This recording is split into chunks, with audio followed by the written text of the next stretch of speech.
Hola, muy bienvenidos al Mostrador. Hoy vamos a conversar con Gabriel Lama. Él es experto en temas bueno, en coaching en general y en temas de liderazgo en particular. Muy bienvenido, Gabriel Lama. Muchas gracias, Federico, y muchas gracias por la connotación de experto. Es una gran responsabilidad aceptar esa mirada de ser un experto en algo. Bueno, tú fuiste un experto en judo, ganaste muchas medallas para Chile, ¿no? Hace algunos años ya. Así que no es raro Sí, que te llame experto. Oye, Gabriel, tú te has ido especializando en temas de liderazgo al interior de las empresas. Me interesa que nos cuentes un poco la importancia del liderazgo al interior de las empresas. Y por supuesto, cuando uno dice al interior de las empresas, en general en las organizaciones, uno podría decir liderazgo incluso en el país, ¿no? Pero, claro. pero enfoquemos en las empresas, Ok. dado el carácter de este programa a la mesa que se enfoca en las empresas, en los negocios, en los mercados. ¿Cuál es la importancia del liderazgo de las empresas, Gabriel? ¿Y qué hay que hacer para fomentarlo, para cuidarlo? A ver, el liderazgo es un concepto, y como lo conversamos hace un ratito, tremendamente amplio y al mismo tiempo de una relevancia enorme en todo tipo de organización. Y cuando hablamos de liderazgo nos salimos un poco del concepto de la autoridad formal de un líder a través de su jefatura, que también es válido. Sin embargo, el liderazgo, y si nos vamos a su esencia, a la ontología del liderazgo, hablamos de una acción de cambio, y una acción de cambio que depende de cada uno de nosotros. Entonces, al hablar de liderazgo, es importante entender que existe un dominio, una dimensión que tiene que ver con el liderazgo personal, el cambio en mí, aquellas cosas que yo puedo hacer para liderarme mejor. Por ejemplo, mis hábitos relacionados al tiempo, mis hábitos relacionados a la interacción con las personas, qué tan buen escuchador soy, qué tan buen orador soy, qué tan bueno soy tomando decisiones, qué tanto me conozco. Todas esas son atributos, son competencias que se relacionan a mí y a nadie más. Entonces, esa es como la primera dimensión del liderazgo de la cual me debo hacer cargo. En un segundo momento y en un segundo plano está la dimensión con un otro.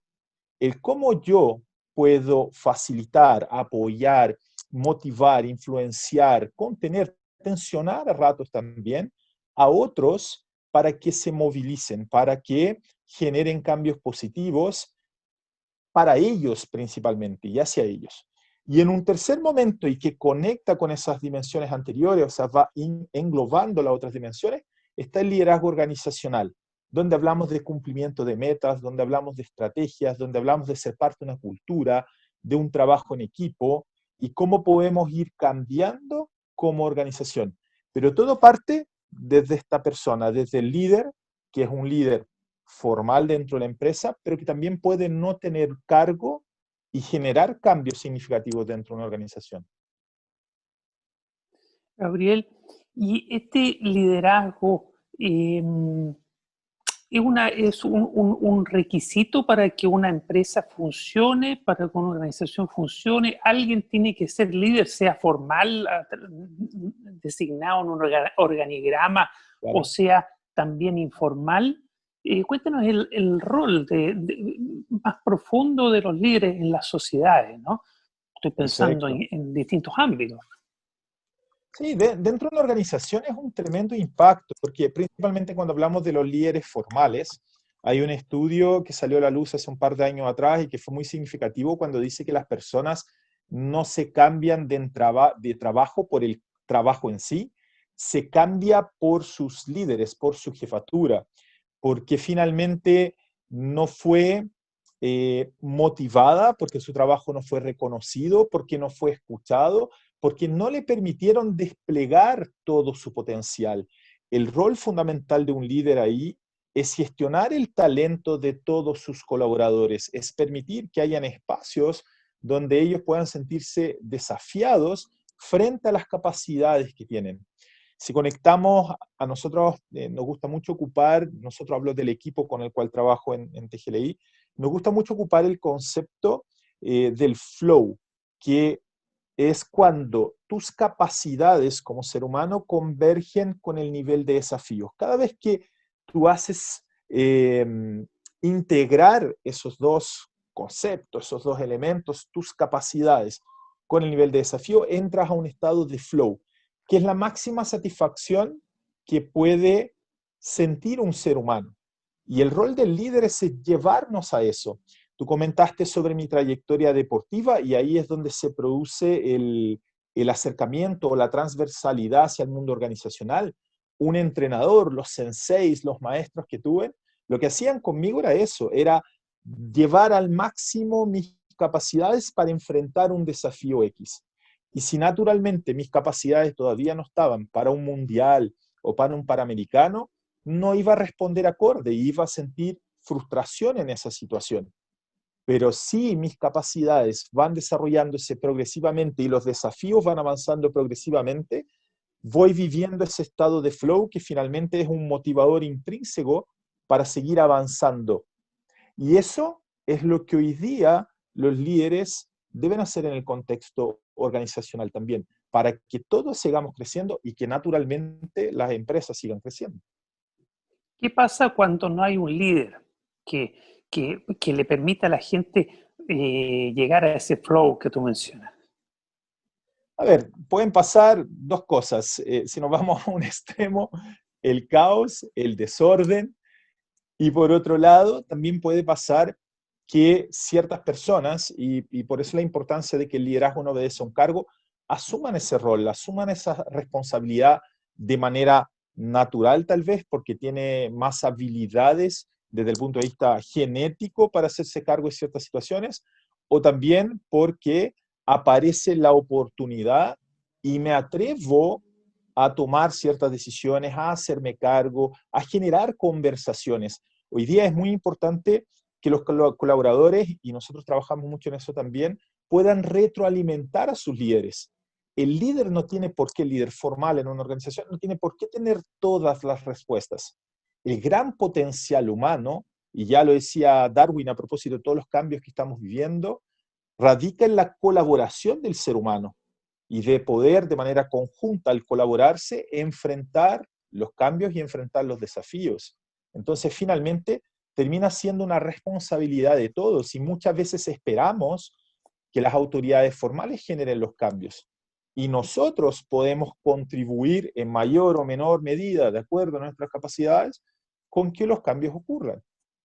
La regeneración de liderazgo, porque uno ve muchas veces en algunas empresas que hubo liderazgo, pero pasan los años y hay desgaste y hay el proceso de regeneración de la chimenea, ¿no? El tiraje de la chimenea eh, tiene algunas lógicas, ¿no? Y algunas, Claro. por decirlo, algunas leyes, y que cuando no se cumplen o no se dan, la empresa languidece porque el antiguo liderazgo ya está mayor, se tiene que jubilar y no vienen nuevos, ¿no? A hacerse cargo de este grupo humano, porque las empresas son grupos humanos al final del día, ¿no?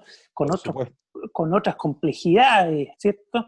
Y muchas, pero es un grupo humano, son personas.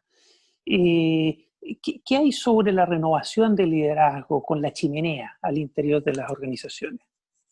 Buenísima pregunta, Federico. Y ahí también una problemática que nuevamente la llevo al mundo deportivo. Para mí son demasiado transversales, que hablamos como la renovación de generaciones, cuando hablamos del fútbol, del tenis, que se producen ciertas lagunas y que no tenemos triunfos.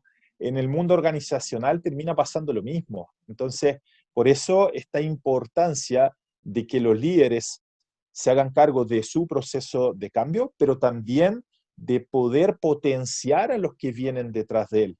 Un buen líder es aquel que forma líderes.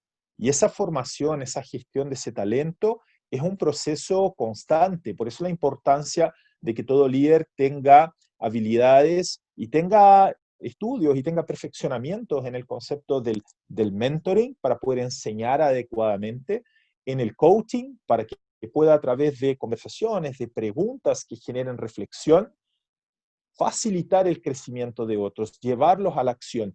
Cuando el líder tensiona creativamente a sus colaboradores, lo pone en esa situación de desafío para que resuelva esas situaciones, aunque cometa errores, va a ser un aprendizaje y está capitalizando para un futuro líder justamente.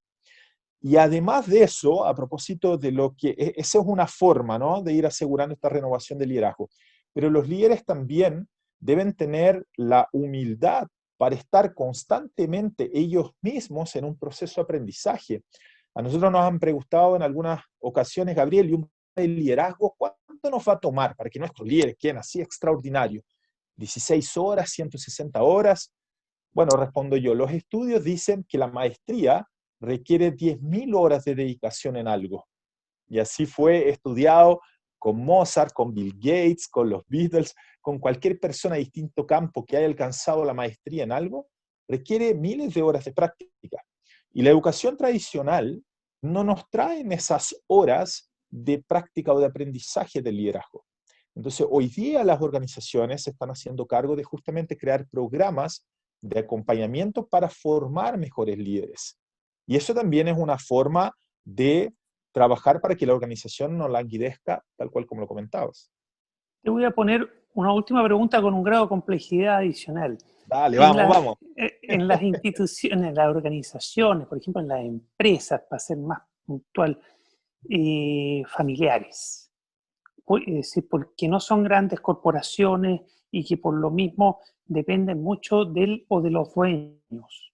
Y ya él o los dueños que presidieron y que lideraron ya tienen cierta edad y tienen que jubilarse, y aparecen unos personajes jóvenes que no hicieron carrera muchas veces al interior de la empresa, que son los hijos o los Okay. parientes, y que intentan tomar el lugar de su predecesor, de su papá o tío o lo que fuere. Y bueno, no hicieron carrera ahí, no conocen a la gente, no necesariamente tienen los mismos talentos que el papá o tío.